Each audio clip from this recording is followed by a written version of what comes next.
on est dans ce système aujourd'hui où la majorité des... je suis toujours étonnée parce que malgré toutes les informations qui sont passées, les gens qui viennent en les consultant, il y a toujours un moment où nombre d'entre eux disent « Non, mais le médecin m'a dit que c'était la meilleure solution ». Voilà, il y a toujours cette espèce de croyance. Il faut comprendre que quand le BM s'est installé, c'était aussi une façon, comme le scientisme, c'était une façon de sacraliser le médecin. Il était porteur de la connaissance, cette connaissance était validée comme étant le scientisme, et pas encore scientifique, mais scientisme, donc on prenait la voix, on a mis les statistiques, c'est scientifique. Donc les gens viennent toujours.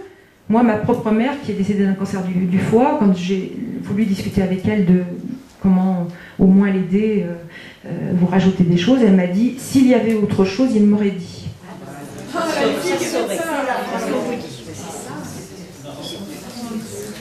Voilà. Mais beaucoup de gens finissent par dire ça, quand même ils m'ont dit ça, et puis comme il y a la peur derrière, et vous voyez, on est dans un système judéo-chrétien, donc les gens, pour eux la maladie, c'est un peu, comme ils n'ont pas compris quel était le processus de la maladie, que c'est une réponse à quelque chose qu'ils vivent, mais pour eux la maladie est un peu une espèce, à la fois de toute façon une malédiction c'est clair, mais peut-être même une punition, malédiction, ok, et une punition, donc du coup la réaction, qui est une rééducation dictée par l'éducation, c'est si j'obéis, peut-être que du coup, j'arriverai à guérir. Or, en fait, la guérison est tout sauf une obéissance. C'est tout sauf une obéissance. Il faut être acteur, c'est mettre en action. Voilà, donc, science avec ou sans conscience, et avec ou sans éthique. Hein. Science sans conscience n'est que ruine de l'âme, on est dedans. Voilà, c'est aussi un de mes... Donc c'est cette prédominance de la médecine mécaniste et chimique et l'instauration de l'EBM, donc c'est les deux, hein, qui vont faire de la médecine ce qu'elle est aujourd'hui, une scientificité apparente créée par l'illusion statistique, donnant plein pouvoir à ceux qui ont les moyens de produire des essais à large échelle. Ce que ne peuvent pas faire par exemple l'homéopathie, etc. On ne peut pas faire. Aujourd'hui, il y a un article qui est sorti il n'y a pas très longtemps d'un médecin homéopathe, enfin d'un ex-médecin, c'est en Angleterre. Un médecin qui était un médecin homéopathe, qui a été homéopathe pendant quelques années, et puis il a retourné sa veste, et aujourd'hui il écrit contre l'homéopathie, parce qu'il dit que ça ne marche pas, parce que si ça marchait, c'est un comble pour un médecin homéopathe quand même, hein. Et il dit que si ça marchait, il pourrait, parce que du coup lui il fait des protocoles maintenant, il fait des protocoles de suivi de médicaments. Vous savez, c'est ces fameux trucs qui ont été faits avec tous les gens qui ont des rhumatismes, on va leur donner Rustox. Quand vous êtes homéopathe, vous savez bien que vous ne pouvez pas donner Rustox à tous les gens qui ont des rhumatismes.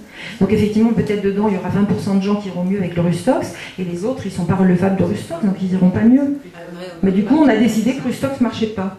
Hein, donc c'est-à-dire qu'on veut bien accepter les médecines non conventionnelles à condition sine qua non, qu'elles se plient à ces fameux essais randomisés, donc ce qui n'est pas possible fondamentalement, et ce qui sous-entendrait quand même qu'ils aient les moyens de payer, parce qu'il faut faire les essais, mais il faut les payer quand même, et ça se joue quand même sur plusieurs dizaines de millions d'euros.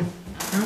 Ce que Geffard a déjà passé dans votre association, c'est ce que disait très bien le docteur Michel Geffard, qui est à Toulouse, et qui lui fait des protocoles pour surtout la sclérose en plaques, les maladies auto-immunes, etc.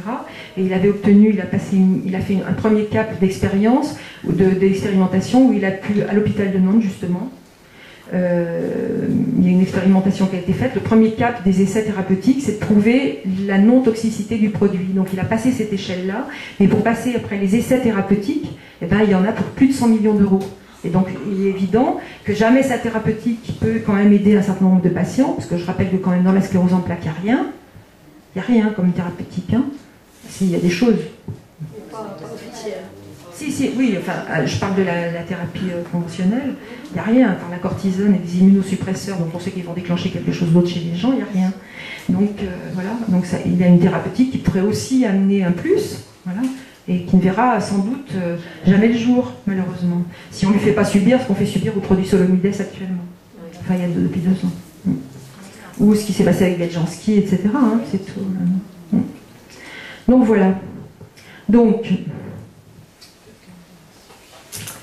tous ces protocoles se sont imposés comme la norme de prescription qui est devenue le dogme.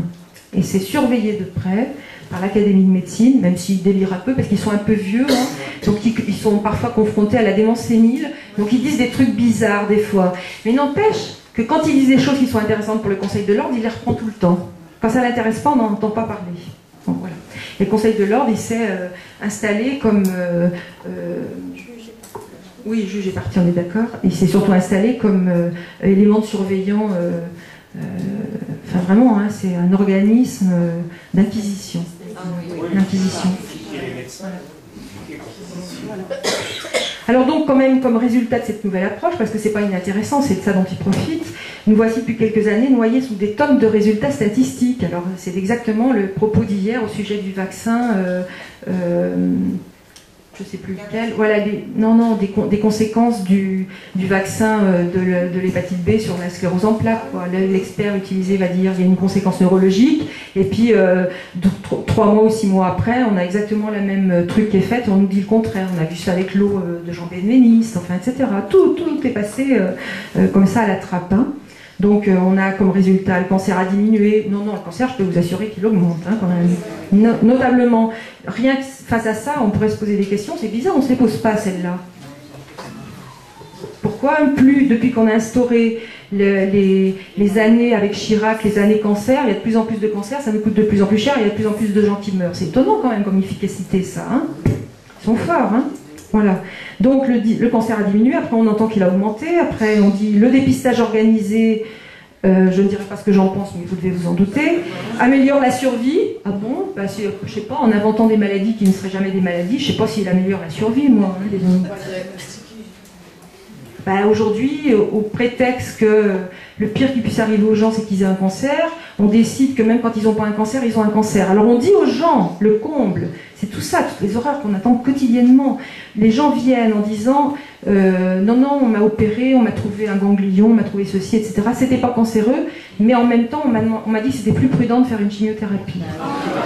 Ah, mais c'est très fréquent, très fréquent. Alors, soyons clairs, vous avez un cancer ou vous n'avez pas un cancer? Vous avez un cancer, on peut discuter du traitement. Vous n'avez pas un cancer, pourquoi vous allez faire une chimio? Ah, c'est plus prudent quand même, il a dit que ça risquait. Vous risquez quoi? Qui peut dire ce qui va se passer demain? Personne. Voilà, interrogeons-nous plutôt sur le pourquoi vous avez quelque chose au niveau de l'organe. Mais ça, c'est interdit. Interdit. Voilà, donc, voilà, on apprend aussi que le dépistage diagnostique des cancers qui n'en sont pas. Voilà. Plein d'examens. On a lu récemment dans la presse médicale que 27% des examens pratiqués sont inutiles, voire abusifs. C'est quand même écrit. Ok. On nous dit que le vaccin va éradiquer la maladie mortelle. Alors effectivement, on nous prépare un vaccin pas contre la connerie, mais contre le tabagisme, machin, on en parlait hier. Voilà. Tout cela déclenchant des troubles délétères, parfois irréversibles.